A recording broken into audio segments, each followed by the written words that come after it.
پروردگار عالم نے ہم تمام کو اپنے فضل سے، اپنے کرم سے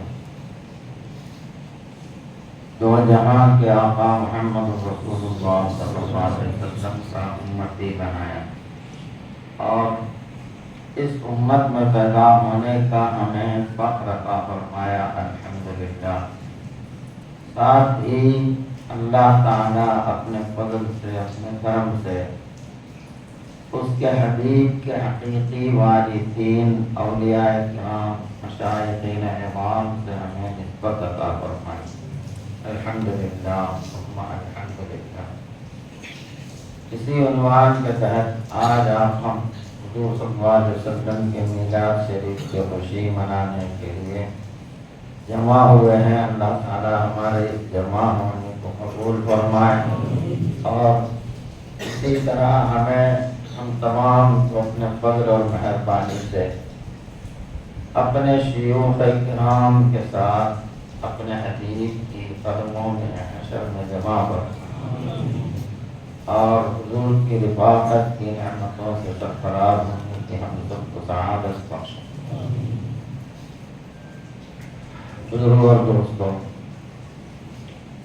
حضور صلی اللہ علیہ وسلم کی میلاد کی محفل پوری دنیا میں منائی جاتی ہے، اور کرنا بھی چاہیے، بہت ہی مبارک بات ہے۔ لیکن حضور اکرم صلی اللہ علیہ وسلم کی، جیسے کہ ابھی آپ نے بعض مقررین سے سماعت فرمائی کہ حضور صلی اللہ علیہ وسلم کی حقیقی پیروی کرنے کی سعادت بہت کم لوگوں کو نصیب ہوتی ہے۔ صرف جسم کی حد تک پیروی کر لیتے ہیں اور اسی کو سب کچھ سمجھ لیتے ہیں، جبکہ انسان صرف جسم کا نام نہیں، انسان 4 لباس رکھتا ہے، جسم ہے، قلب ہے، روح ہے، سر ہے۔ یہ 4 لباس کے ساتھ انسان کو اللہ اس عالم میں ظاہر کیا ہے، پیدا کیا ہے۔ تو جب انسان کے ساتھ کوئی بھی حکم پروردگار کا ہوتا ہے تو انسان کے پورے لباسات کے ساتھ اس کا تعلق ہوتا ہے، صرف جسم سے کر لینا کافی نہیں ہوتا۔ جیسے وضو ہے، وضو کے جو فرائض ہیں، چہرہ دھونا ہے، ہاتھ دھونا ہے پونیوں تک، پھر سر کا بھی مسح کرنا ہے، پیر بھی دھونا ہے۔ تو اگر کوئی صرف چہرہ دھو لیا، میں وضو کر لیا، تو ہو سکتا ہے کیا؟ ماں باقی اعضاء دھوئے بغیر وضو کامل نہیں ہوتا، اور نماز ہوتی۔ اسی طرح صرف جسم کے حد تک حضور کی پیروی کریں گے تو صرف پیروی جسم کی ہوگی، پھر قلب کی پیروی کون کرنا ہے، اور روح کی پیروی کون کرنا ہے، پھر مرتبہ سر کی پیروی کیسا کرنا ہے۔ تو یہ چیزیں سمجھنے کے لیے حضور کے باطن سے ہمارا رابطہ اور تعلق ہونا پڑتا ہے۔ ظاہر کو تو ہر کوئی سمجھتا ہے، حضور کیسے نماز پڑھے، کیسے کھڑے رہے، کیسے تکبیر باندھے۔ کوئی دیکھنے والے نے دیکھا کہ یہاں ہاتھ باندھا، کسی نے کہا کہ یہاں ہاتھ باندھا، کسی نے کہا کہ یہاں باندھا۔ بہرحال جو لوگ بھی جس طرح بھی نظر آئے انہوں نے روایت کر دیا۔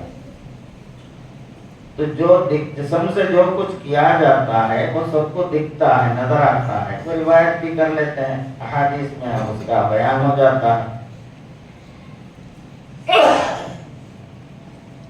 لیکن دل کا احساس اور ادراک حضور کا کیا ہے، وہ دیکھتا کون؟ تو جو دل سے تعلق رکھتا ہے وہی دل کی کیفیات کو سمجھ سکتا ہے۔ تو اس کے لیے حضور کے خالق نے وہ مسئلہ ہمارے لیے آسان کر دیا ہے۔ حضور کا احساس، حضور کا ادراک، حضور کا تصور اور حضور کے مشاہدات، روحانی شہود وغیرہ جو کچھ بھی ہے، وہ سب کے سب عین قرآن مجید، جو قرآن میں ہے وہی حضور کا احساس ہے، وہی حضور کا ادراک۔ اب سمجھنا پڑتا ہے کہ قرآن نے کیا احساس ہمیں دیا ہے، قرآن نے حضور کو کیا احساس دیا ہے قرآن سے کون سا احساس اور ادراک حضور کرتے تھے جس کو قرآن سے سمجھ کر ہم بھی حضور ہی کی پیروی کریں؟ اس کو سمجھنے کے لیے اللہ والوں کی صحبت اور ان کی تربیت کی ضرورت پڑی۔ اسی وجہ سے فقہائے کرام، امام شافعی رحمۃ اللہ علیہ کیسے اعلیٰ درجے کے فقیہ ہیں، آپ کے ہزاروں شاگرد ہیں علم ظاہر میں، فقہ کے عنوان میں، لیکن آپ سب کو یہ سب کچھ ہوتے ہوئے بھی ایک نامعلوم شخص جس کو لوگ جو ہے بکریوں کا چرواہا بول کے کہتے ہیں، شیبان، حضرت شیبان راعی رحمۃ اللہ علیہ، کچھ بھی مشہور نہیں تھے، وہ جنگل میں بکریاں چراتے تھے۔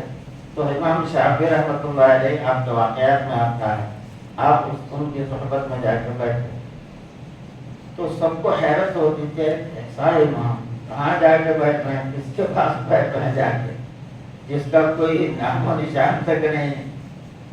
امام احمد بن حنبل رضی اللہ تعالیٰ عنہ جو امام شافعی کے شاگرد ہیں، آپ جو ہے کہنے لگے، یا سیدی آپ ایسے امام ہیں اور آپ کہاں جا کے بیٹھتے ہیں، کیا تعلق ہے اس کا آپ سے؟ تو امام شافعی رحمۃ اللہ ان کو جواب دیتے ہیں، علم دین کا جو مغز ہے، دین کی جو اصلیت ہے، وہ انہی لوگوں کے ساتھ، اگر تم ان کی صحبت میں نہیں بیٹھو گے تو دین کی مغز اور اصلیت کو تم نہیں پا سکو گے۔ چنانچہ احمد بن حنبل رضی اللہ عنہ کو بعد میں اس کا احساس ہوا تو آپ حضرت بشر حافی رحمۃ اللہ علیہ کی صحبت اختیار کرنے لگے اور وفات کے وقت اپنے بچوں کو، بیٹوں کو وصیت کی کہ تم اللہ والوں کی صحبت اختیار کیا کرو، علماء عالم ہونے کے باوجود تم اللہ والوں کی صحبت اختیار کرو، اسی سے تم کو حقیقی نجات اور کامیابی حاصل ہو۔ حضرت امام اعظم ابو حنیفہ رحمۃ اللہ علیہ، حضرت امام جعفر صادق رضی اللہ تعالیٰ عنہ کی صحبت میں جا کے 2 سال آپ کی صحبت میں گزارے، اور بعد میں آپ فرماتے اگر وہ 2 سال جعفر صادق رضی اللہ عنہ کے ساتھ جو مجھے حاصل ہوا ہے، اگر وہ نہ ملتا ہوتا تو نعمان ہلاک ہو گیا ہوتا۔ نعمان حضرت امام ابو حنیفہ کا اس میں شریف نام۔ جتنے بزرگان دین ہیں، علماء علم ظاہر کے گہرائی تک پہنچنے کے باوجود حقیقی علم حاصل کرنے کے لیے، حقیقی نعمت کو پانے کے لیے اللہ والوں کی صحبت کو اختیار کیا۔ اب آج کل جو ہے ہمارا، ہم جو ہے ڈگری حاصل کر لیتے ہیں، سند حاصل کرتے ہیں، فاضل کامل، یہ سمجھ جاتے ہیں کہ سب کچھ ہو گیا۔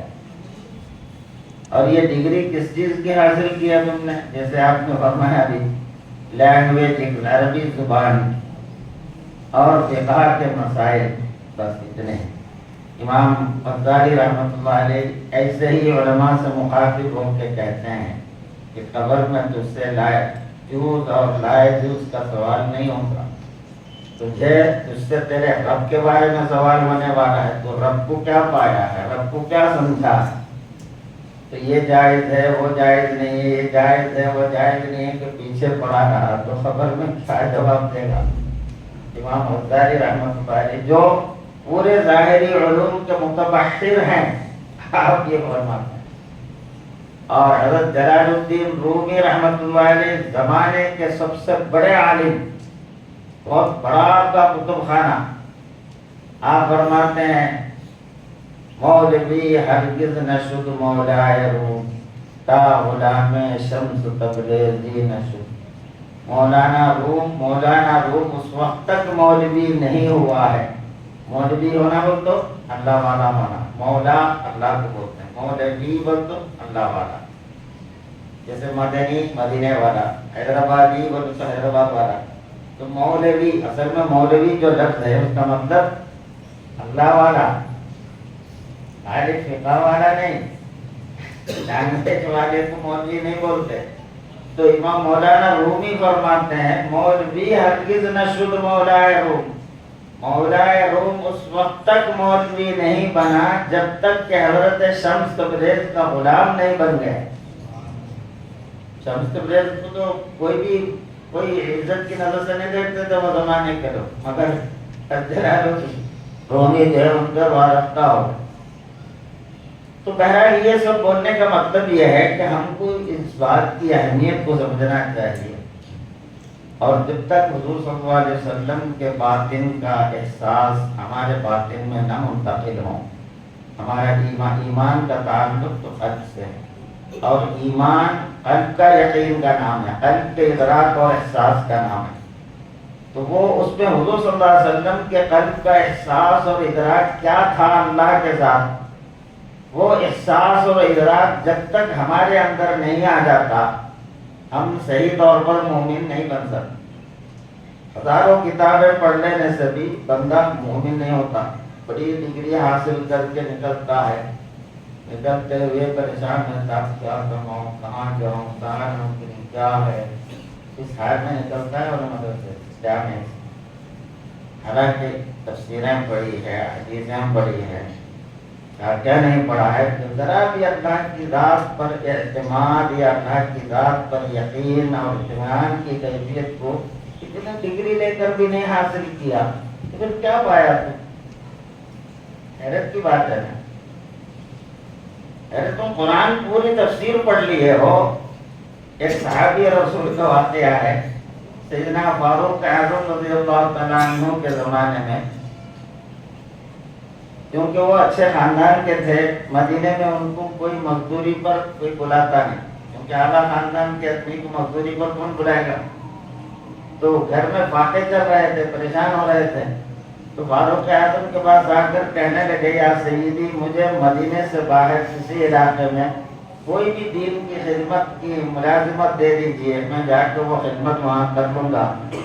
تو وہاں کے لوگ مجھے نہیں پہچانتے تو میں کچھ مزدوری وغیرہ کر کے اپنے گھر بار بھی سنبھال لوں گا. تو فاروق اعظم نے کہا ٹھیک ہے، تم دین کی خدمت کرنا چاہتے ہو تو کیا تم نے قرآن پوری پڑھی ہے؟ تو کہا کہ پورا تو نہیں پڑھا، کچھ پڑھ لیا ہوں. تو کہا ایسا نہیں، تم پہلے ایک بار قرآن پورا پڑھ لو. وہ تو عرب تھے، صحابہ تھے، حضور سے سمجھے ہوئے تھے. تو پڑھنے کا مطلب ہم جیسا پڑھنا ہے وہ پڑھنا نہیں ہے، مطلب سمجھتے ہوئے پڑھنا ہے. تو وہ لوگ پڑھتے بھی سمجھتے ہوئے ہی پڑھتے تھے، ہمارے جیسا نہیں پڑھتے تھے.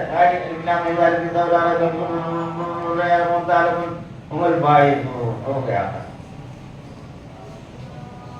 ایسا پڑھنے والے نہیں تھے. فاروق اعظم فرماتے 6 مہینے میں سورہ بقرہ ختم کر سکتا ہوں.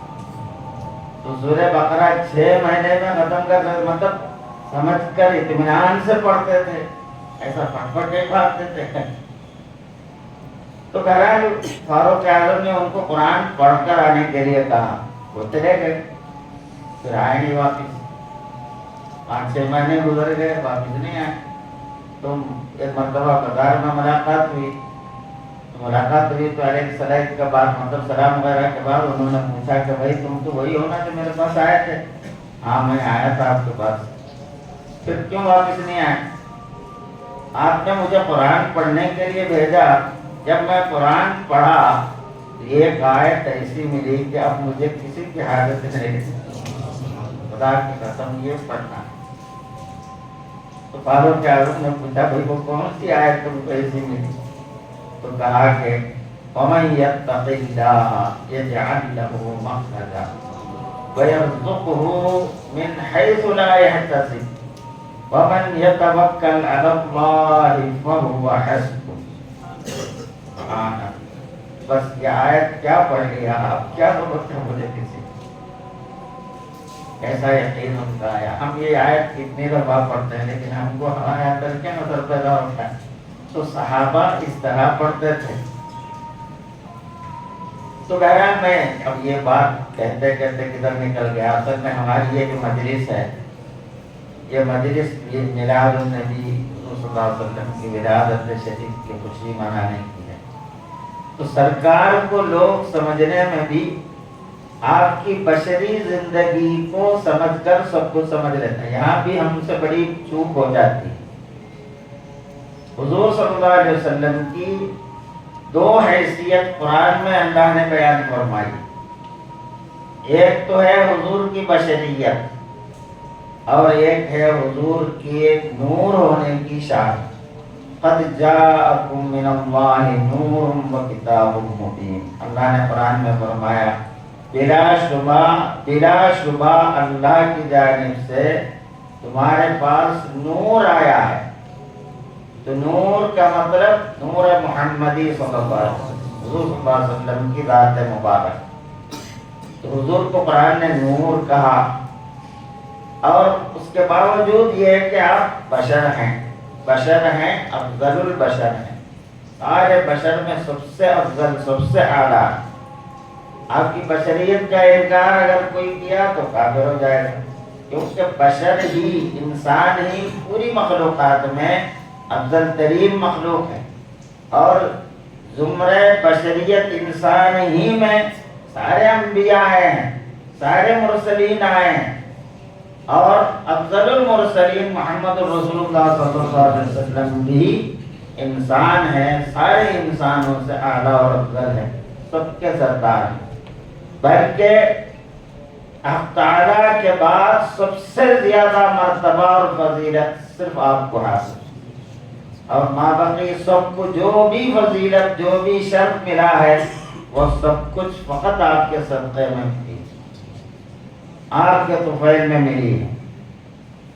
امام کوثری رحمۃ اللہ علیہ انبیاء علیہ السلام کے متعلق فرماتے ہیں کہ سارے انبیاء ستاروں کے مانند جو سورج سے روشنی پا کر دنیا میں روشنی پھیلاتے ہیں، اور سورج اصل میں محمد رسول اللہ کی ذات۔ تو سارے انبیاء کو اپنی اپنی صلاحیت کے حساب سے حضور کے نورانیت سے ہی نور ملے ہیں، اور جو بھی ان کو فضیلت ہے وہ سب حضور ہی کے طفیل میں حاصل ہے۔ تو اب لوگ جو ہے صرف ایک آیت کو پیچھے پڑ جاتے ہیں، قُلْ إِنَّمَا أَنَا بَشَرٌ مِثْلُكُمْ، اے حبیب آپ کہہ دیجئے انما انا بشر مثلکم، بے شک میں تمہاری طرح ایک بشر ہوں، انسان۔ تو ساتھ ہی پھر اللہ فرماتے ہیں یوحیٰ الیہ، مجھ پر وحی آتی ہے، انما الہکم الہ واحد، کہ تمہارا الہ ایک ہی الہ ہے، اس کی وحی مجھ پر آتی ہے، تم پر نہیں آتی۔ تو پھر تم میرے جیسے کیسے ہوگے؟ جہاں مثلکم کو کہہ کر بے مثل ہونے کا ثبوت ساتھ ہی اللہ دے رہے ہیں۔ مثل تو کہا، تو مثل کس حیثیت میں ہے؟ صرف یہ ہے کہ بشری جو تقاضے تمہارے ہیں وہ سب تقاضے میرے بھی ہیں، بیوی ہے، بچے ہیں، کھانا ہے، پینا ہے، ساری ضروریتیں مجھے بھی لاحق ہے۔ یہ سب کچھ رکھتے ہوئے میں دائماً اللہ سے وابستہ رہتا ہوں۔ تو ایسی ہی وابستگی تم کو بھی اختیار کرنا چاہیے، کیونکہ میں بشر ہو کر جب ایسا کرتا ہوں تو تم کو کیا ہوا؟ تم بھی کر سکتے ہو۔ تو یہ اس بات کو سمجھانے کے لیے بشر مثلکم کہا گیا، اور بشر مثل بشر کہا، بشر نے کہا صرف آپ مثل بشر ہے، بشر جیسے ہیں، بشر نہیں ہے۔ آپ کی حقیقت تو نور ہے، مگر بشری لباس میں ظہور ہوا ہے۔ وہ بھی حضور کی دو شان ہیں، ایک شان تو نورانیت ہے جو سارے عالم سے پہلے ہے، اور ایک جو ہے مکے میں ماں آمنہ رضی اللہ عنہا کے بطن سے پیدا ہو کر مدینہ شریف میں آپ کا وصال ہوتا ہے، وفات ہوتی ہے، تو 63 سالہ زندگی، تو یہ ایک حقیقت ہے۔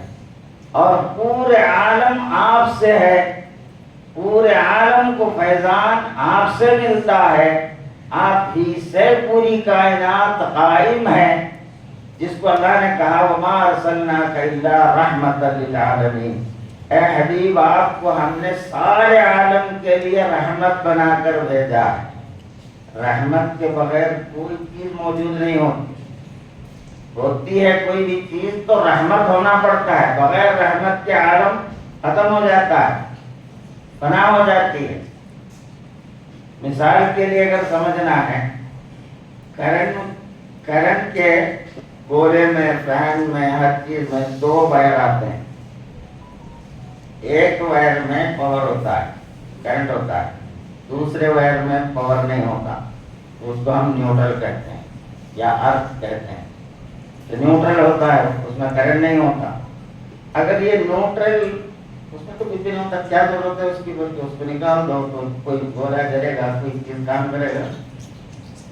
سب چیز خرید کر آ رہی ہے تم مگر نیوٹرل کو استعمال نہیں کرتے، اس کی ضرورت نہیں ہے بھائی، وہ کچھ نہیں ہوتا، کچھ بھی نہیں ہوتا مگر سب کچھ ہے، اس کے بغیر کچھ نہیں ہوتا۔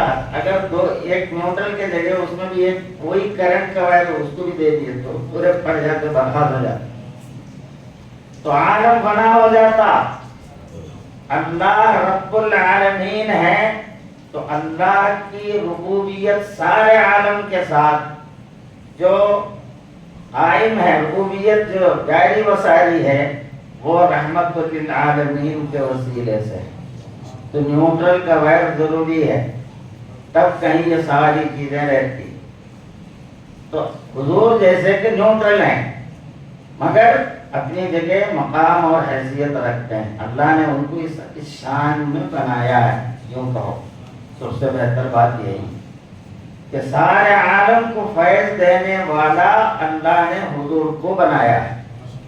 چنانچہ حضور نے ارشاد فرمایا انما انا قاسم واللہ یعطی، اللہ دیتا ہے میں بانٹتا ہوں۔ سب کچھ جو بھی ہمیں ملتا ہے رحمت للعالمین کے وسیلے سے ملتا ہے، اگرچہ کہ ہم کو نظر نہیں آ رہا ہے۔ وہ نظر آنے کے لیے، اس کا مشاہدہ سمجھ میں آنے کے لیے، جیسے اللہ ہم کو نظر نہیں آتا تو اس کے باوجود اللہ کو پانا پڑتا ہے، اللہ کا مشاہدہ کرتے ہیں اہل اللہ کی صحبت میں، ان سے آنکھیں لے کر اللہ کی دیدار کر سکتا ہے بندہ۔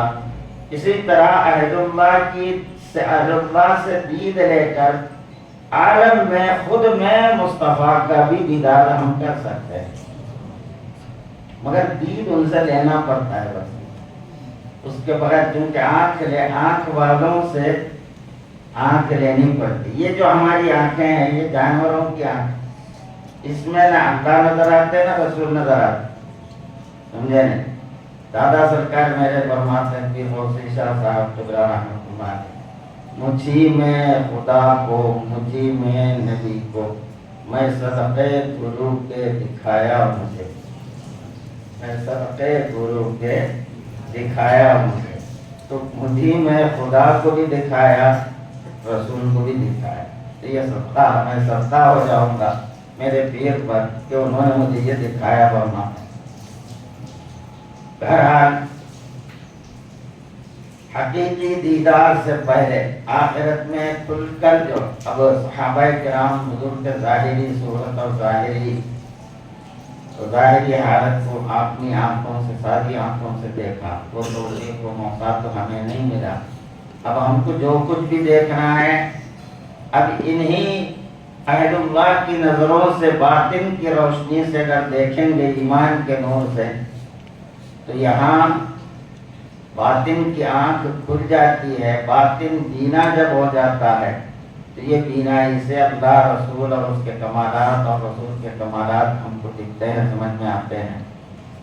تو یہاں جو وہ آنکھیں نہیں حاصل کیا، اندھا رہا، تو قرآن میں اللہ فرماتا من کان فی ہذہ اعمی فہو فی الآخرۃ اعمی، جو یہاں اندھا رہے گا وہ آخرت میں بھی اندھا ہی رہے گا۔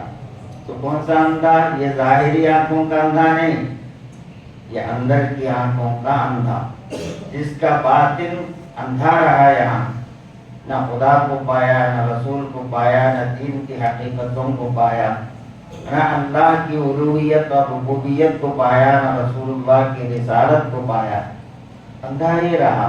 تو اندھاپن وہاں بھی رہے، اللہ ہم سب کی حفاظت کرے۔ اب حضور کو بشر ایک آیت کیا ملی، پر انما انا بشر محمد، اس کے پیچھے پڑ گئے یہ نئے طبقے کے لوگ، سمجھے نہیں، یہ بدعتی لوگ جو ہے اس بات کے پیچھے پڑ گئے۔ قرآن میں جتنی آیتیں ہیں حضور کی شان جو بیان کرتے ہیں وہ سب ان کو نظر نہیں آتی، وہ ایک آیت کے پیچھے بس اسی کے رٹ لگاتا ہے۔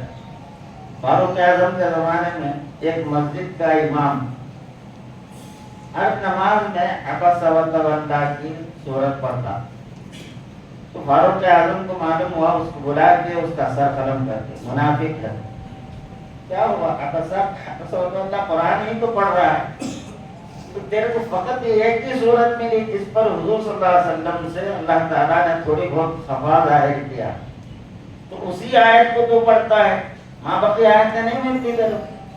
تو اس کا مطلب یہ ہے کہ تیرے اندر خرابی ہے، تیرے اندر حضور کی شان کو گھٹانے کی کیفیت ہے، تو مطلب تم منافق ہے۔ تو جو حضور کے جو مراتب ہے اس کو گھٹانے کی کوشش قرآن کے ذریعے کر رہا ہے، فاروق اعظم اس کو واجب القتل قرار دیتے ہیں۔ تو یہ لوگ انما انا بشر، یہ ایک ہی آیت ملتی ہے ان لقد جاءکم من اللہ نور وکتاب مبین، نہیں اپنا لقد جاءکم رسول من انفسکم عزیز علیہ ما عنتم حریص علیکم بالمؤمنین رؤوف رحیم۔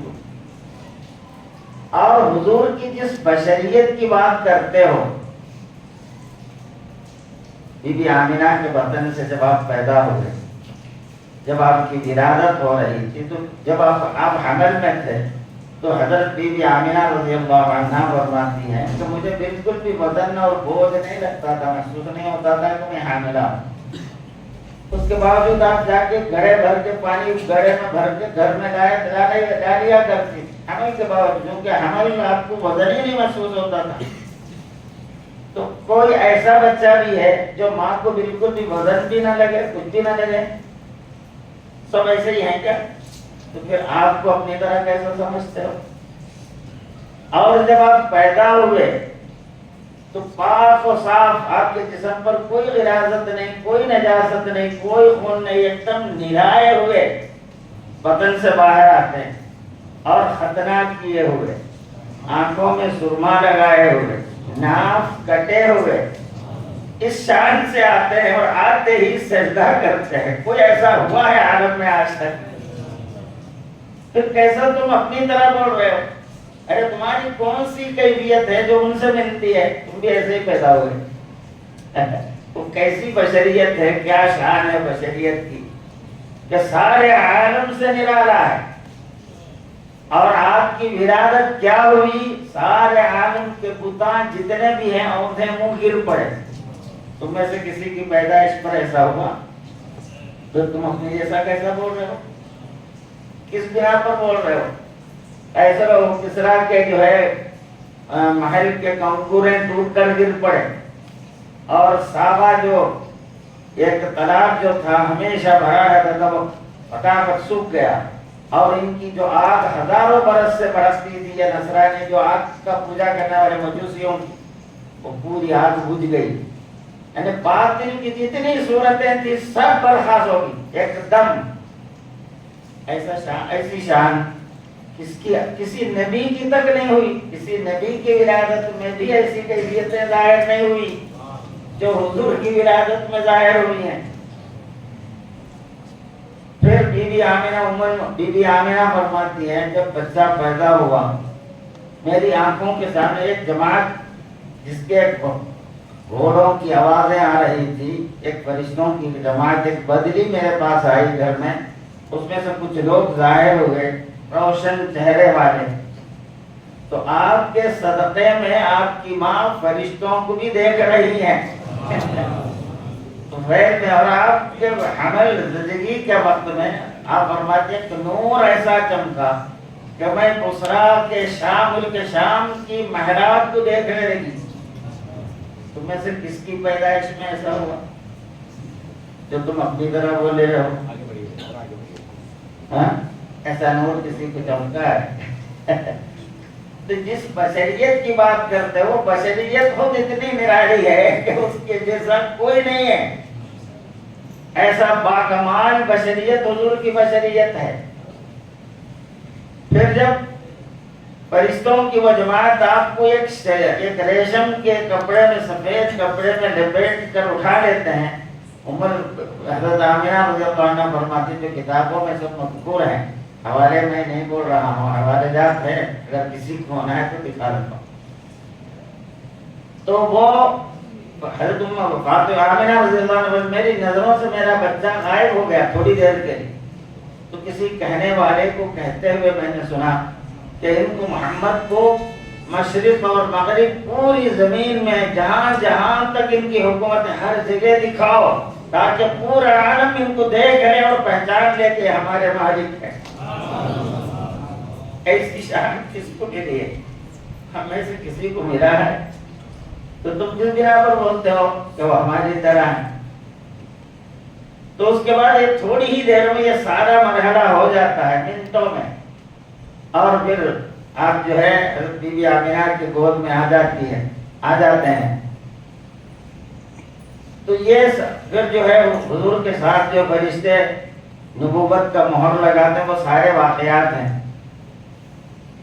زمزم سے آپ کو نہلاتے ہیں اور مہر نبوت آپ کے پشت مبارک پر لگاتے ہیں, جو بچپن ہی میں آپ کے پشت مبارک پر نظر آتی تھی, مہر نبوت خاتم النبیین ہونے کی نشانی, جو ساری کتابوں میں جس کا ذکر مذکور ہے. سارے انبیاء آدم علیہ السلام سے لے کر عیسیٰ علیہ السلام تک 1,80,000 انبیاء یا جو بھی صحیح تعداد ہے, سارے انبیاء اپنی قوم کی خوشخبری سناتے تھے کہ آخری نبی محمد رسول اللہ پیدا ہونے والے, اگر وہ آ جائے فوراً ان پر ایمان لا لینا, ان کی مدد کرنا.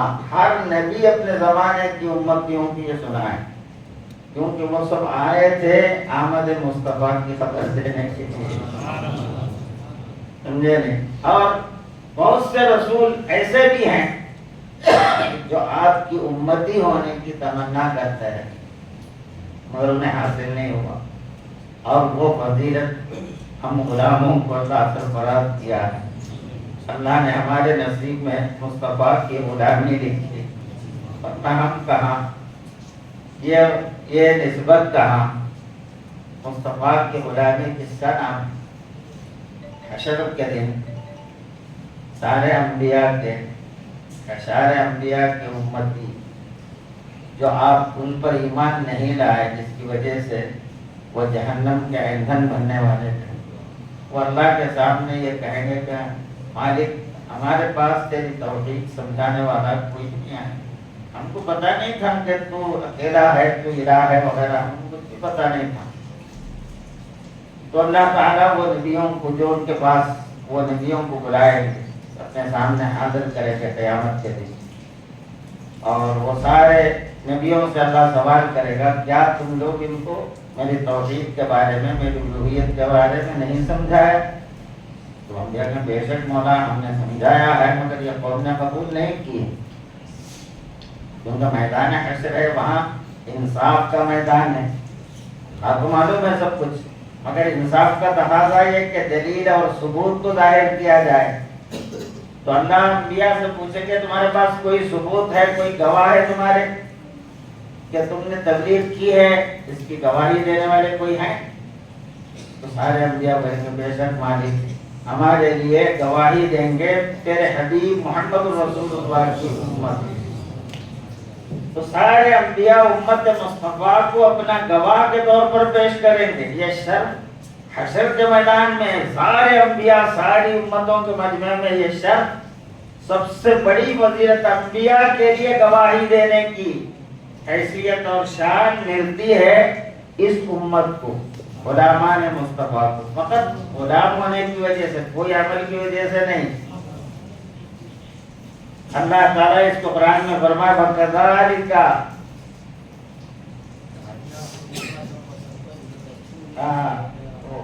وَجَعَلْنَاكُمْ أُمَّةً وَسَطًا لِتَكُونُوا شُهَدَاءَ عَلَى النَّاسِ وَيَكُونُ الرَّسُولُ عَلَيْكُمْ شَهِيدًا.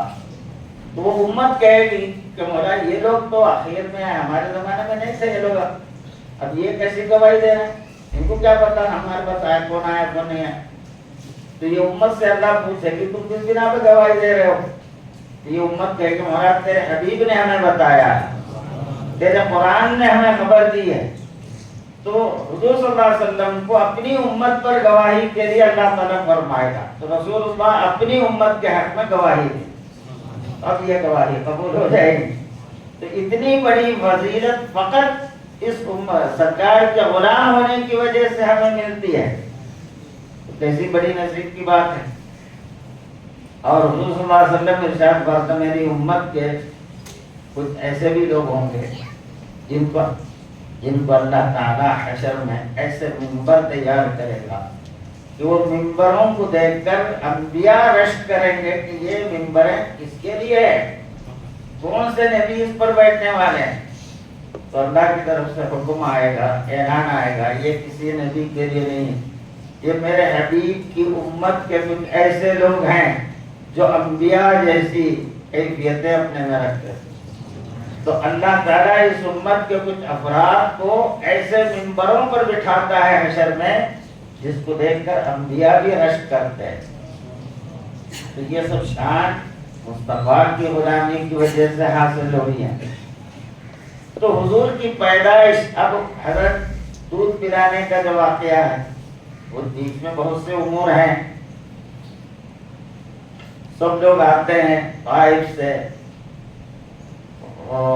بچوں کو دودھ پلانے والی عورتیں، تو ہر گھر میں جا کے پوچھتے ہیں. تو جن کے گھر میں جن کے بچوں کے والد زندہ ہیں ان سب کو لے کے چلے گئے. ان بچوں کے جن کے والد ہیں ان سے کچھ انعام ملنے کی امید ہوتی ہے. اب حضور کے گھر میں پوچھتے یتیم ہے، بچہ ہے مگر یتیم ہے.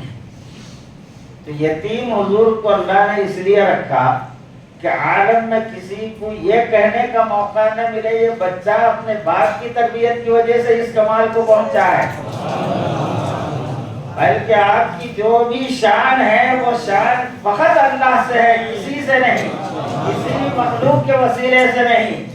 اس بات کو ثابت کرنے کے لیے اللہ تعالیٰ نے پہلے ہی سے آپ کے والد کو اٹھا لیا اور آپ کو کوئی سرمایہ داروں میں نہیں بنایا، بے سرمایہ غریب لوگوں میں، مطلب جن کے پاس کوئی سرمایہ نہیں. کیونکہ مالدار گھرانے میں پیدا ہونے والوں کو جو بھی شرف ملتا ہے ان کی مالداری کی وجہ سے سمجھا جاتا ہے.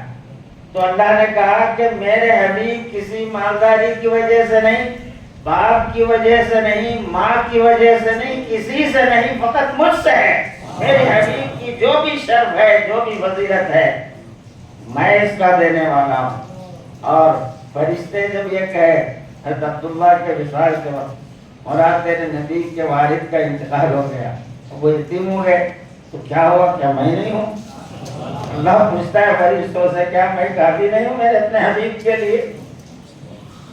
اللہ تعالیٰ قرآن میں فرماتا عالم یجد کا یتیمن، تو اس میں جو اے حبیب اللہ نے کیا آپ کو اللہ نے یتیم نہیں پایا، تو فآوا اس نے آپ کو ٹھکانہ دیا، آپ کو آسرا دیا، اللہ دیا آسرا.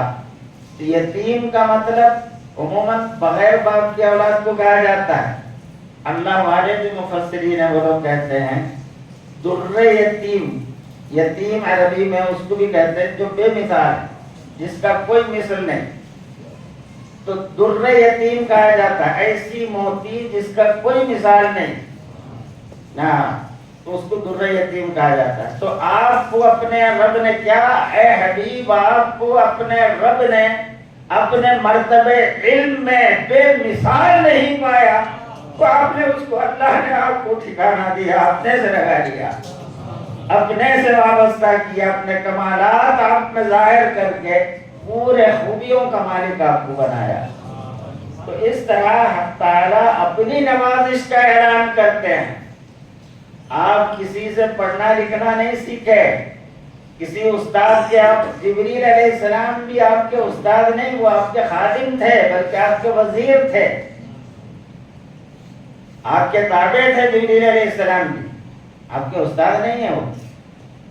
اللہ تعالیٰ کو قرآن میں وَعَلَّمَكَ مَا لَمْ تَكُنْ تَعْلَمُ، اے حبیب اللہ نے آپ کو سکھایا ہے جو کچھ آپ نہیں جانتے تھے، سب کچھ سکھایا. تو اب آپ کو کوئی یہ نہیں کہہ سکتا حضور یہ نہیں معلوم تھا، یہ زمانے کے سائنس نہیں معلوم تھا. ارے جو کچھ آپ کو نہیں معلوم تھا وہ سب سکھایا قرآن کہتا ہے، تب کیا باقی رہتا ہے. تو آپ عالم قیامت تک ہونے والے سارے واقعات کا ذکر بھی فرمایا ہے، حدیثوں میں آتا ہے، اس کا تفصیل آتا ہے. بہرحال حضور صلی اللہ علیہ وسلم کی شان سارے عالم سے نرالی، کوئی حضور کا مقابلہ نہیں. ایسی شان والے نبی کے ہم غلام ہیں، بس یہ ہماری شان ہے. ہمارے لیے اعزاز کچھ کم نہیں کہ ایسے آقا کے ہم غلام ہیں. تو اب ہم کو چاہیے جیسے حضور نے فرمایا تم میرے کاپی بنو، میرے کاپی بنو، جیسا میں ہوں ویسا بن جاؤ، کیونکہ میں اللہ کا حبیب ہوں. جو میری کاپی بنے گا اللہ تم کو دیکھے گا اپنے حبیب کے روپ میں، اپنے حبیب کی شان میں، تو وہ تم کو بلا کسی پرسش کا قبول فرما لے گا. فاتبعونی، تو میری پیروی کرو. اس کا یہی مطلب ہے کہ میری کاپی کرو. تو جسم سے بھی کرو، قلب سے بھی کرو، روح سے بھی کرو. دربار الہی میں تم اپنے حبیب اللہ، اپنے رسول کے، اپنے حبیب کی کاپی بن کر پیش ہو جاؤ. تو اللہ فرماتا ہے یحببکم اللہ، اللہ تم سے محبت کرے گا. اللہ اپنے حبیب سے محبت کیا، رسول اللہ کے حبیب ہیں. تو جو حبیب کی کاپی کرے گا اللہ فرماتا ہے یحببکم اللہ، اللہ تم سے محبت کرے گا، تم اللہ کے محبوب ہو جاؤ. تو محبوب کے طفیل میں محبوب بن سکتے ہو، ورنہ تم کیا ہم اللہ کی محبوبیت کدھر ہے، کیا تعلق ہو سکتا ہے. تو ہمارے ساری خرابیوں کو میٹنے کا بھی اللہ نے ساتھ ہی وعدہ فرمایا. یحببکم اللہ ویغفر لکم ذنوبکم، تمہاری ساری خرابیوں کو میٹ دوں، تمہارا کوئی عیب کسی کو نظر نہیں آئے گا، چھپا دوں گا سب. درخواست تمہارا میرا معاملہ. امام غزالی رحمۃ اللہ علیہ ایک حدیث روایت کرتے ہیں، قیامت کے دن حضور اللہ سے فرمائے گا کہ پروردگار میرے امت کے اعمال نامے جو بھی ہیں وہ پورے مجھے دے دیں. تو اللہ پوچھے گا اے حبیب آپ کیوں مانگ رہے ہیں؟ تو سرکار فرماتے ہیں میں کہوں گا اپنے رب کو مولا اس لیے کہ سب کی نظروں سے اس کو چھپا دوں، اس لیے مانگ رہا ہوں کہ کوئی میرے امت کے عیب دیکھنے نہ پائے. تو اللہ تعالیٰ حضور سے فرمائے گا اے حبیب میں بھی چاہتا ہوں کہ آپ کی امت کے عیب آپ بھی مت سے. تو اس طرح اللہ تعالیٰ بھی اپنے حبیب کی امت پر مہربان. یا رب تو کریم و رسول تو کریم، صد شکر کے ہستے نیانے تو کریم. کسی شاعر نے کہا کہ اللہ بھی کریم، مصطفیٰ بھی کریم. صد شکر، سو شکر ہے کہ میں دو کریموں کے درمیان. تو اسی نسبت کے قابل ہمیں رہنا بھی چاہیے. جس شان کے تم غلام ہو وہ شان کو نبھانا بھی پڑتا ہے. اس مرتبے سے گرنا نہیں چاہیے، حیوان نہیں بننا چاہیے. تو آپ رسول کی پیروی کرتے رہو، خود سے تو کچھ نہیں بنتے، فقط مصطفیٰ کی پیروی کا بس کافی. تو پیروی ایسی کرنا کہ مصطفیٰ کے کاپی بننا. اتنی محبت تم کو رسول سے ہونا ہے کہ جان سے بڑھ کر، مال سے بڑھ کر، اولاد سے بڑھ کر، سب سے بڑھ کر اللہ اس کے رسول محبوب ہونا، پیارے ہونا. یعنی اللہ اس کے رسول کے لیے تمہاری ہر خواہش کو تم قربان کر سکتے ہو. رسول کی پسند یہ ہے تو رسول کی پسند کیا ہے، میری پسند کی کوئی اصلیت نہیں. لوگ کیا بولیں گے اس کی کوئی پرواہ نہیں. مصطفیٰ کیا کہیں گے، اللہ کیا کہے گا، بس یہ کیے بھی رہتا ہے چاہنے والے کی نظر. اب ہم لوگ دعویٰ کرتے ہیں میں محمد رسول اللہ کا عاشق سلام پڑھتے ہوئے جھوم، کوئی سنت کی پیروی نہیں کرتے، حتیٰ کہ نماز بھی نہیں پڑھتے، مگر جھوم کے سلام پڑھ جاتے، اس سے کیا ہوگا؟ سب چیزیں جو خالی جھوم لینے سے اگر کامیابی ملتی تو جھومنا کون سا مسئلہ ہے؟ سمجھے نہیں؟ تو اب حلیمہ سعدیہ رضی اللہ عنہا ہر گھر میں دیکھتی ہیں، کہیں بھی بچہ نہیں، سب لے کے چلے گئے، اب یہ ایک بچہ رہ گیا جو یتیم، تو آپ نے اپنے شوہر سے کہا اب خالی ہاتھ جانے کے مقابلے میں یہ بچے کو ہی کیوں نہ لے لیں۔ تو وہ جس سواری پر آئے تھے وہ سواری اتنی لاغر اور کمزور تھی کہ سب کے ساتھ نہیں آ پائے، آہستہ آہستہ چل کے، ان کی سواری کی کمزوری کی وجہ سے، اور خود جو ہے ان کا ایک بچہ بھی تھا، 5 مہینے کا یا 6 مہینے کا ایک بچہ بھی تھا، اس کو ان کے سینے میں دودھ بالکل بھی بہت تھوڑا دودھ ملتا تھا، جس کی وجہ سے رات بھر وہ بچہ روتا رہتا تھا۔ تو وہ بچے کی وجہ سے حلیمہ سعدیہ بھی جاگتی رہتی اس کو سنبھالتے ہوئے۔ اب جب وہ مصطفیٰ کو اب یتیم صحیح لینے کے، ان کو معلوم نہیں تھا نا یہ کون ہے، کیا کیسا یتیم، بہرحال یتیم ہے جو بھی ہے لے رہیں گے، کیونکہ ان کی قسمت میں اللہ نے یہ لکھا تھا، یہ ستارہ۔ تو وہ بچے کو گود میں کیا اٹھائے، آپ فرماتے میرا دونوں تھن دودھ سے بھرنے لگا، مجھے حیرت ہوئی، اب تک سکھا رہتا تھا، دودھ نہیں ملتا، بچہ روتا رہتا تھا دودھ نہیں ہونے کی وجہ سے، گود میں کیا اٹھایا، ان کے دونوں تن بھر بھر کے لٹکنے لگے، بچے کو دودھ پلایا، پیٹ بھر سرکار پی لیے، اور سرکار جو ہے جب بائیں طرف کا بھی سینہ پیش کیا تو سرکار پھیر لیے، کیونکہ ایک بچہ آپ کا تھا، تو آپ ابھی دودھ پینے کی عمر میں انصاف، کیونکہ اپنے بچے کو اس کے حق سے محروم نہیں کرنا ہے، تو بایاں سینہ اپنے بھائی کے لیے، رضائی بھائی کے لیے آپ چھوڑ دیتے، صرف سیدھے سینے سے ہی دودھ پیتے۔ ابھی کچھ پیدا ہی ہوئے ہیں، کیا تم میں سے کسی کی یہ شان رہی ہے کہ ایسی کیفیت، ایسی شان جس کی برکت سے ماں کا سینہ دودھ سے بھر جائے، ساری کمزوری دور ہو جائے؟ تو فوراً حلیمہ سمجھ گئی کہ یہ بچہ بہت ہی بابرکت، اپنے شوہر سے کہنے لگی یہ بچہ کیا ملا، کتنی برکت آ گئی ہے۔ اس کے بعد انہوں نے دیکھا اپنی اونٹنی کو، تو اونٹنی بھی اس کے تھن دودھ سے بھرا ہوا ہے، اب وہ دودھ دھو لیے دونوں بھی، حلیمہ سعدیہ ان کے شوہر بھی پیٹ بھر کے دودھ پی، سکون سے رات بھر سو گئے، فقط مصطفیٰ کے ساتھ ہے۔ کیا ہم میں سے کسی کی ایسی کیفیت ہے جو ہم آپ کو اپنی طرح بول لیتے ہیں؟ ارے آپ کو اپنی طرح بولنا، ہم تم تو کیا، جبریل علیہ السلام جو سارے ملائکہ کے سردار ہیں، وہ سدرۃ المنتہا پر پہنچ کر حضور سے یہ نہیں بولتے کہ آپ بشر ہیں، میں تو ملائکہ ہوں، ملائکہ میں سے ہوں، میں اتنے اونچے درجے پر ہونے کے باوجود اب آگے بڑھنے کی مجھ میں ذکت نہیں ہے، اس لیے آپ آگے مت جاؤ، بولنا تھا نہیں۔ جبریل ملائکوں کا سردار ہونے کی وجہ باوجود آپ کو اپنی طرح نہیں سمجھتے، بلکہ اپنے سے بہت اعلیٰ جانتے ہیں، اس لیے فرمایا یا رسول اللہ آپ تشریف لے جائیں، آپ کا مرتبہ ہے آگے جا، میں ایک بال برابر آگے نہیں بڑھ سکتا، اگر بڑھ گیا تو اللہ کی جلال سے میں جل جاؤں۔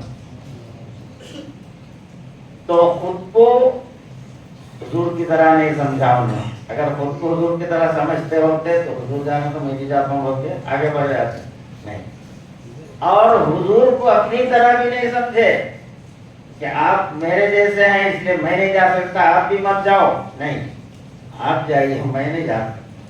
تو جبریل علیہ السلام جیسی عظیم مخلوق اللہ کے حضور کو اپنی طرح نہیں سمجھا، نہ اپنے کو حضور کی طرح سمجھا، تم ہم کس کیڑے کے ہیں، کہاں کے پیداوار ہے جو حضور کی طرح سمجھ کر آ کرتے ہو، سمجھے نہیں؟ حضور کی شان، یہ حضور کی شان گھٹانے کا مرض ان کے اندر ایسا ہے، ان کے سارے اعمال برباد ہو جاتے اس کی وجہ سے، یہ گستاخی جو ان کی ہوتی ہے، گستاخی کی وجہ سے ان کی 1000 عبادتیں برباد ہیں، یہ خوارج جو برباد ہے، دین سے باہر ہیں، بلکہ حضور نے جو ان کی نشانیاں بیان فرمائیں ان کی خرابی کیا تھی؟ وہ تو سرکار کو اپنی طرح سمجھتے تھے، خلفائے راشدین وغیرہ کو بھی اپنے سے کم تر سمجھتے تھے، ہمارے جیسے نہیں ہے سب کوئی، ہماری طرح عبادت ان کی نہیں ہے۔ وہ تو حضور نے بھی فرمایا وہ اتنی نمازیں پڑھیں گے کہ تم کو اپنی نمازیں کم دکھے گی، ان کی نمازیں اتنی زیادہ ہوں گی، اور اتنا قرآن پڑھیں گے کہ تم ان کے قرآن پڑھنے کے مقابلے میں اپنے پڑھنے کو تھوڑا سمجھو گے، یعنی تم سے آگے قرآن پڑھنے میں، تم سے آگے نمازیں پڑھنے میں، مگر دین سے اس طرح باہر ہو جائیں گے جس طرح تیر شکار کے جسم میں داخل ہو کر باہر نکل جاتا ہے، پھر واپس نہیں آتا، ایسا ہو دین سے باہر ہو جائے تو فقط گستاخی ہوئے۔ اب یہ جو بدعتی لوگ آج کل کے زمانے میں، ان کے اندر بھی نمازیں ہیں، داڑھی ہے، سب ہے، مگر گستاخی اندر، رسول اللہ کو اپنی طرح تو برخاست ہو گیا وہ سب۔ اور شیطان بھی ان کے پیچھے نہیں جاتا، تم کر لو، میں بھی بہت کر کے آیا ہوں، تم بھی کر لو، ہوتا کیونکہ جڑ کاٹ دیا، اب کیا کرنے کا، اب وہ جھاڑ تو سکنا ہی سکنا ہے۔ تو بہرحال اب بی بی حلیمہ سعدیہ رضی اللہ عنہا اس دوسرے دن صبح میں آپ کو لے کر جب خچر پر سوار ہوئی تو خچر بھی اتنا توانا اور تندرست ہو گیا، اتنا پھرتی اس میں آ گئی کہ بیان سے باہر، ایسا نکلے کہ پورے قبیلے والوں سے بھی آگے آگے جا رہے ہیں۔ تو قبیلے والے پوچھ رہے ہیں حلیمہ کیا ہوا، تم نئی سواری خرید لیے ہے کیا، یا وہی سواری ہے جس پر تم آئے تھے؟ تو کہا کہ یہ سواری نہیں بدلی، سوار بدل گیا۔ کیا بات ہے، مصطفیٰ کیا سوار ہوئے، حلیمہ کے گھوڑے میں توانائی آ گئی، خچر میں خود حلیمہ میں توانائی آ گئی۔ اور ہم کیسے بد نصیب ہیں کہ مصطفیٰ کو اندر رکھتے ہیں، مصطفیٰ کو اپنے میں پاتے ہیں، پھر جان کے وہی ہیں جوتے کھا رہے ہیں کافروں۔ یہ ذلت اور رسوائی کی تو حد ہو گئی مسلمانوں، کیوں؟ اصل میں مصطفیٰ کو نہیں اپنا ہے، امتی تو اللہ کر دیا، مگر اس کا حق نہیں جاننے کی وجہ سے آپ کو خود میں جب سنت رسول کی کامل پیروی، آپ کی قلب کی پیروی، روح کی پیروی جب بندہ کرتا ہے تو اپنا اس کا باطن ایمان کے نور سے منور ہو جاتا ہے مصطفیٰ کے صدقے میں۔ تو وہ سب کیفیت نہیں ہے، خالی یہ باہر کے ہی چیزوں کو قبول کیا ہے، آپ کے کمالات کو نہیں پہچان پائے، تو آپ کو اپنے میں لیے نہیں، جبکہ آپ ہمارے ہی انفس میں سے ہیں۔ اللہ خود فرما رہا ہے لقد جاءکم، اے بلا شبہ تمہارے پاس آیا ہے رسول نے، کیسا رسول، من انفسکم، تمہارے ہی جانوں میں، تم ہی میں سے۔ وہ ہم میں کیسے ہیں، ہماری جانوں میں کیسے ہیں؟ دوسری آیت میں اللہ فرماتا ہے النبی اولا بالمؤمنین من انفسہم، نبی مومنین کی جانوں سے بڑھ کر ان کے نزدیک ہیں، ان سے قریب ہیں۔ تو آقا ہماری جان سے بڑھ کر ہمارے قریب ہیں۔ لوگ جو ہے کیا بولتے ہیں، اب مدینے میں روضے میں آرام فرما رہے، جبکہ اللہ فرماتا ہے مدینے میں روضے میں نہیں، تمہاری جانوں میں حضور ہیں۔ وَاعْلَمُوا، جان لو، ان فیکم رسول اللہ، تم میں اللہ کے رسول ہیں۔ تو رسول اللہ صلی اللہ علیہ وسلم کو سمجھنا پڑتا ہے کیسے ہیں ہم میں، وہ روضے میں نہیں بلکہ خود میں حضور کو پانے کی کیفیت ہمارے اندر آ جانا چاہیے۔ اللہ وہ سعادت ہم سب کو نصیب کرے۔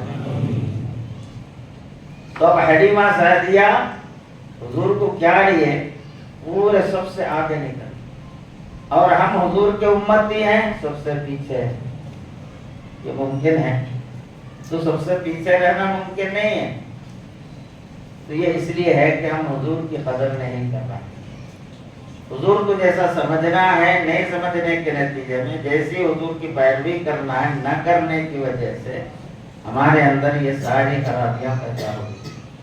ورنہ صحابہ پہلے کیا تھے، ان کی کیا عادت تھی، کچھ بھی نہیں کیا بھی نہیں، پوری دنیا میں سب سے کم ترین لوگوں میں پورے جو ظالم جس کے پاس طاقت ہوتی وہ ان پہ حملہ ور ہوتا، ان کی کوئی حیثیت نہیں تھی، لیکن حیثیت صرف ایک وجہ سے تھی، وہ کعبے کے اطراف رہتے ہیں، اس لیے لوگ کعبۃ اللہ کے اطراف رہنے والے اس کے خادمین سمجھ کے ان کا کچھ احترام کرتے، ورنہ وہ جگہ جگہ رسوائی اور ذلت کے باعث بنے ہوئے، آپس میں قتل و خون کرتے، خاندانوں میں آپس میں اتنی جنگ ہوتی کہ سالوں تک جنگ کرتے رہے، سمجھے نہیں، مگر حضور کی وجہ سے وہ کہاں کتنی گمراہی، ایام جاہلیت کہتے ہیں، جہالت کا زمانہ، اندھیروں کا زمانہ، تو وہاں سے اٹھا کر حضور نے چند ہی برسوں میں ان کو ایسا کامل نمونہ بنایا کہ حضور نے اعلان فرمایا صحابی کالنجوم،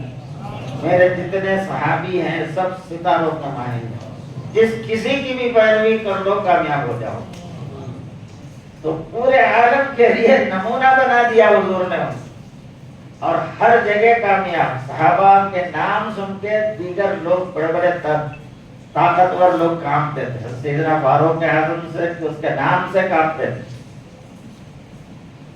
ایک بادشاہ کا سفیر جو ہے امیر المومنین عمر رضی اللہ عنہ کے زمانے میں مدینے میں آیا، آپ سے ملنے کے لیے لوگوں سے پوچھا بھائی یہاں کے جو بادشاہ ہیں ان کا محل کہاں ہے، کیونکہ ان کو وہی معلوم تھا، تو لوگوں نے کہا یہاں نہ کوئی بادشاہ ہے نہ کوئی محل ہے، پھر تمہارے حاکم کون ہے؟ ہمارے حاکم جو ہے وہ ہمیں میں سے ایک ہیں جن کو ہم نے خود چنا ہے، وہ اپنے ہیں، وہ عمر فاروق رضی اللہ عنہ، تو وہ رہتے کہاں ہیں؟ ایک چھوٹی سی جھونپڑی کو بتائیے ان کا گھر ہے، مگر اس وقت وہ گھر میں نہیں ملیں گے، وہ کسی بھی ضرورت مندوں کی ضرورت جاننے کے لیے مدینے کے گلیوں میں گھوم رہے ہوں، اس کو حیرت ہوئی کہ کیسا امیر ہے، کیسا بادشاہ جو گلی گلی گھومتا رہتا ہے۔ بہرحال تلاش کرتے کرتے نکل گیا، تو دوپہر کا وقت تھا، ایک جھاڑ کے نیچے ویران جگہ پہ جھاڑ کے نیچے ہاتھ سرانے لیے ہوئے مست سو رہے ہیں، تو تنہا، کوئی پیروکار، کوئی باڈی گارڈ نہیں، کچھ نہیں، کیا نہیں، تو اس کے اندر خیال ہوا یہ تک اس کے جو دربار ہے کتنے پورے بادشاہ، دنیا بھر کے بادشاہ ان کے نام سے گھبراتے ہیں، اس کا سب تو حل نہ کر دو، تو یہ ارادہ دل میں کیا آیا، زمین سے کچھ ایسے ہی جاندار نکل کر اس پر حملہ آور ہوئے جو کتوں سے کچھ بڑے لیکن شیر جتنا بھی نہیں، ایسے جانور حملہ آور ہو گئے اس کے، تو ان کو دیکھ کے چیخ مارا اس نے، تو فاروق اعظم اٹھ گئے، بیدار ہوئے، تو فاروق اعظم بیدار ہوئے تو کیا ہوا، کیا ہے وہ چیزیں غائب ہو گئی، تو اب یہ سفیر کہاں اب گیا، کیسی حفاظت پروردگار کی طرف سے کہ ان کو کوئی باڈی گارڈ نہیں، مگر اللہ کی پناہ اتنی ہے کہ نامعلوم جانور زمین سے نکل پڑتے ہیں ان کی حفاظت کے، تو وہ حیران رہ گیا، یہ غلام مصطفیٰ کی شان ہوتی، حضور نے خود فرمایا من خاف اللہ خافہ کل شیء، جو اللہ سے ڈرتا ہے ہر چیز اس سے ڈرتی ہے، ہر مخلوق اس سے ڈرتی ہے جو اللہ سے ڈرتا ہے، تو ہمارے اندر اللہ کی خشیت جو حضور کی باطن کی کیفیت ہے وہ ہمارے اندر نہیں، ہمارے اندر لوگوں کا ڈر ہے، لوگ کیا بولیں گے، بیوی کیا بولے گی، بچے کیا بولیں گے، ہر ایک کا ڈر ہے، اللہ کا ہی ڈر نہیں ہے، جھوٹ بولتے ہوئے ڈرتے نہیں، ڈنڈی مارتے ہوئے ڈرتے نہیں، لوگوں کو دھوکہ دیتے ہوئے ڈرتے نہیں، وعدہ خلافی کرتے ہوئے اللہ ناراض ہو جائے گا، اللہ کی تو پرواہ ہی نہیں ہے، گھر میں شادی بیاہ کوئی تقریب کرتے ہیں، ایسا نہیں کریں گے تو لوگ کیا سوچیں گے، لوگ کیا بولیں گے، تو لوگوں کا ڈر ہے، اللہ کیا بولے گا یہ کبھی نہیں سوچتے، یہ ہم مسلمان ہیں، تو حضور کے قلب کی کیفیت ہمارے اندر نہیں آنے کے نتیجے میں ہم کہیں کے نہیں رہے، سمجھے؟ اب یہاں یہ عالم ہے، قبر میں جانے کے بعد کیا ہوگا وہ تو آگے دیکھنا پڑے گا، جب یہیں یہ حالت ہے تو آگے تو اس سے بدتر حالت ہونے والی، اللہ ہم سب کی حفاظت کرے۔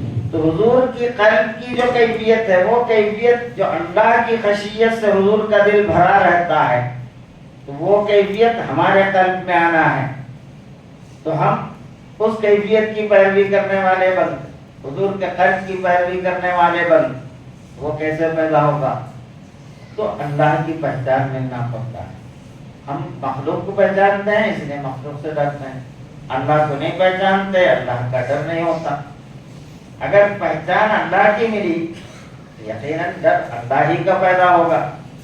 حضور خود فرماتا میں تم سب سے زیادہ اللہ کو پہچانتا ہوں، اس لیے تم سب سے زیادہ اللہ سے ڈرتا ہوں۔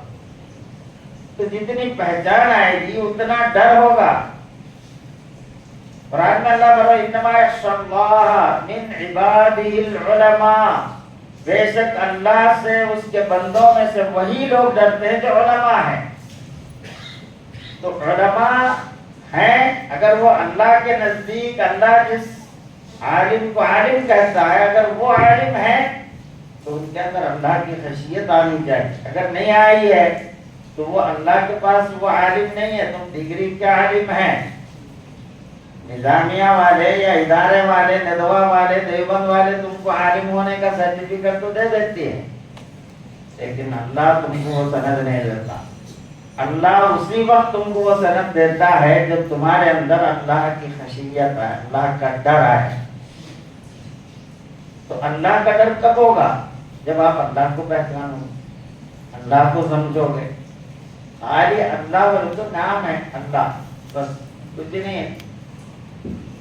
کسی کا بھی نام لو ذہن میں ایک تصویر آتی ہے، کدو بولے تو ذہن میں کدو آ جاتا ہے، شیر بولے تو ذہن میں شیر آ جاتا ہے، کوا بولے تو کوا ذہن میں آ جاتا ہے۔ اللہ کیا ہے؟ کچھ نہیں ہے۔ تو کیا مطلب ہوا؟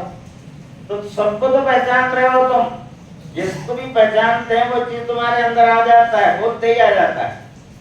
کیونکہ اللہ کی پہچان نہیں ہے اس لیے اللہ کہتے ہی کچھ بھی نہیں ہے، خالی خالی ہے۔ ایسا نہیں ہونا چاہیے، بلکہ اللہ کے ساتھ تو پوری کائنات خط سے نکل جانا ہے۔ اللہ فرماتا ہے قل اللہ، تو کہہ اللہ کہہ، تم ذرہ، پوری کائنات کو چھوڑ، سب کو چھوڑ دے، سب سے الگ ہو جا، صرف اللہ کے ساتھ رہ۔ اللہ وہ شان ہے، اللہ کا وہ اسم شریف ہے کہ بندہ اللہ کہتے ہی اس کا دل اللہ سے بھر جاتا ہے۔ اب وہ بھرنا چھوڑ کے کچھ بھی نہیں آ رہا اندر تو کیا پیدا ہو؟ تو یہ سب چیزیں ہم کو مصطفیٰ کی صحیح جو تعلیمات ہے وہ تعلیمات سے استفادہ کا نہ کرنے کا نتیجہ ہے۔ تو اس لیے ہم کو پہلے رسول اللہ کو سمجھنا چاہیے، اللہ کو سمجھنا چاہیے کہ اللہ کیسی ذات ہے، مصطفیٰ کی ذات کیسی ہے، آپ کی کیا شان ہے، اللہ کی کیا شان ہے، اور ہمارا اللہ سے اور مصطفیٰ سے کیا ربط ہے، کیا تعلق ہے، ان سے ہمیں کیا ملتا ہے۔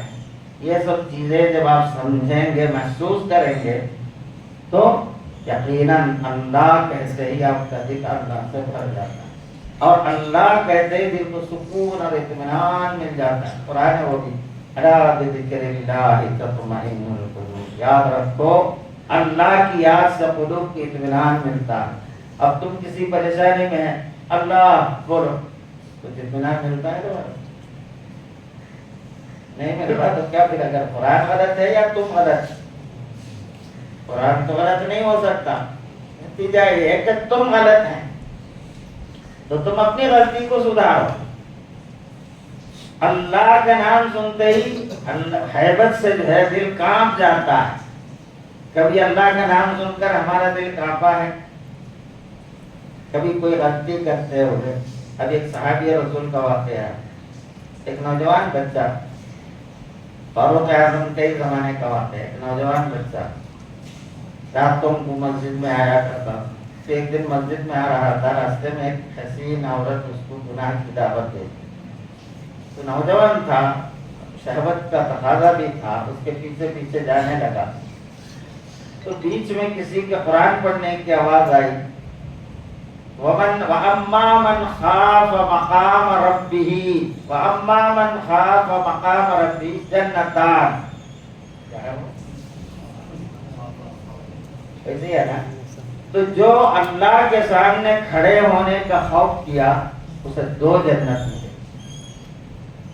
یہ سنتے ہی اللہ کا خوف کیا 2 جنت ملے گی. وہ اتنا ڈرا اللہ سے، اتنا ڈر اس کے اندر پیدا ہوا کہ وہ بے ہوش ہو کے گر پڑا. گناہ کے لیے جاتے ہوئے اللہ کا نام سنا تو خشیت سے بے ہوش ہو جانا، یہ کیسی شان ہے، کتنی پیاری شان. تو وہ بے ہوش جب ہو گئے تو ان کے والد کو کسی نے اطلاع دی آپ کا بیٹا بنا کے بے ہوش پڑے ہوئے ہیں. تو وہ آئے، اٹھا کے گھر میں رہ گئے. بچے کو جب ہوش آیا تو بعد میں پوچھا کہ بیٹے کیا ہوا؟ تو پورا واقعہ سنا. یہ ہوا 2 جنت ملیں گے. واقعہ سناتے سناتے اس نے پھر ایک چیخ ماری اور اس کی روح پرواز ہو. تب رات کا وقت تھا. لوگ جو ہے رات کے وقت ان کو دفن وغیرہ دے کے دفنا دی. فاروق اعظم کو اس کی اطلاع نہیں دی. اب ان کو نیند سے کیوں جگانا؟ صبح جب اطلاع ملی یہ پورا واقعہ آپ سنیں. تو کتنا پیارا بچہ تھا، کیسا اللہ والا تھا، مجھے اس کی طرح سے جنازہ پڑھنی چاہیے. ان لوگ مجھے نہیں اٹھائے. بتاؤ اس کی قبر کہاں ہے؟ تو قبر کے پاس لے گئے. تو سیدھا فاروق اعظم وہاں قبر پر اس کی جنازہ پڑھی، اس کے حق میں دعا کی. اس کے بعد کہنے لگے اے نوجوان، مجھے امید ہے کہ اللہ تمہیں جو 2 جنت یقیناً عطا کرے گا. تو اندر سے قبر سے آئی فاروق اعظم، امید نہیں، اللہ نے دے دیا ہے مجھے 2 جنت. تو خوف کرنے والوں کو اتنی بڑی شان ملتی ہے. اللہ کا ڈر جس کے اندر ہوتا ہے وہ گناہوں سے بچتے ہیں. تو یہ خشیت، یہ خوف جو حضور سے صحابہ پا لیا تھا وہ ہمارے اندر بھی آنا چاہیے. اگر نہیں آیا تو پھر ہم کچھ بھی نہیں ہیں. نہ ہم صحیح مومن ہیں نہ عالم. عالم ہونا بھی ہے، مومن ہونا بھی ہے. تو خشیت الہی اندر ہونا. لوگوں کا ڈر نہیں رکھنا. جب اللہ سے ڈرا تو اب کسی سے ڈرنے کی ضرورت نہیں پڑتی. یہ سب کا ڈر اس لیے ہے کہ اللہ کا ڈر نہیں ہے. اس کے نتیجے میں سزا ہے.